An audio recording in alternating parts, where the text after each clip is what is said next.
One of the greatest evidences for God is the Jewish people and the nation of Israel. Deuteronomy 4:7 says, "For what nation is there so great, who hath God so nigh unto them, as the Lord our God is in all things that we call upon him for?" The fact is, as we look at the biblical history of Israel, Bible prophecy about Israel, and the fulfillment of end-time biblical prophecies about Israel and the Jews, we find one of the greatest evidences for God. God established the nation of Israel as he made a covenant with Abraham in Genesis 12:1-3, which was then transferred to Isaac and Jacob. Jacob was then renamed Israel, and his 12 sons established 12 tribes after them, and this became known as the nation of Israel, which is that nation prophesied in Genesis 12:2. God gave us the history of Israel before the fact in dozens of Bible prophecies. And this was a very complex, complicated collection of prophecies, and they've all come true. There are so many examples that we can only touch on them, but consider these facts. God warned the Hebrews not to fall into the sins of the Canaanites, listed in Leviticus 18, by the way, that God had removed in order to give the land of Canaan to the Israelites, as Leviticus 18:28 says, that the land spew not you out also, when ye defile it, as it spewed out the nations that were before you. Sadly, they did, and God caused the land to spew the Jews out when Assyria destroyed and removed the northern kingdom sometime before 707 BC, and then Babylon destroyed and removed the southern kingdom of Judah in 586 BC.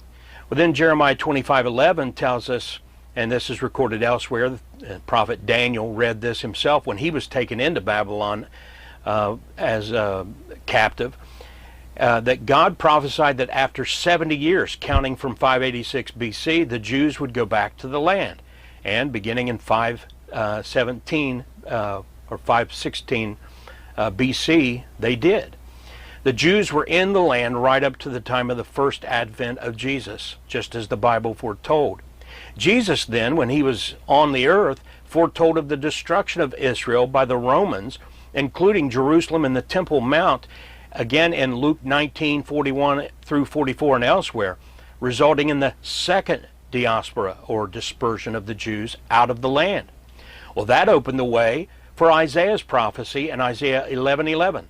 "And it shall come to pass in that day that the Lord shall set his hand again the second time to recover the remnant of his people, which shall be left from Assyria and from Egypt and from Pathros and from Cush and from Elam and from Shinar and from Hamath and from the islands of the sea." And we're seeing this happen right before our eyes. Understanding that a day with the Lord is as 1,000 years, Hosea 6:2 even tells us that the second regathering prophesied in Isaiah 11 will happen after 2,000 years, exactly as we see it happening now.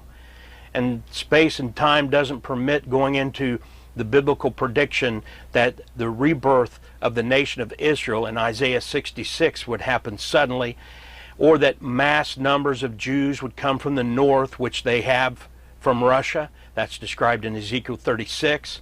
The Bible foretold that the swamp and wasteland of Israel, described by many people who visited over there, including Mark Twain in the late 19th century, that would be transformed into fertile, lush agricultural lands, described in Isaiah 27:35. And the cities would be rebuilt in dramatic fashion, according to Ezekiel 36.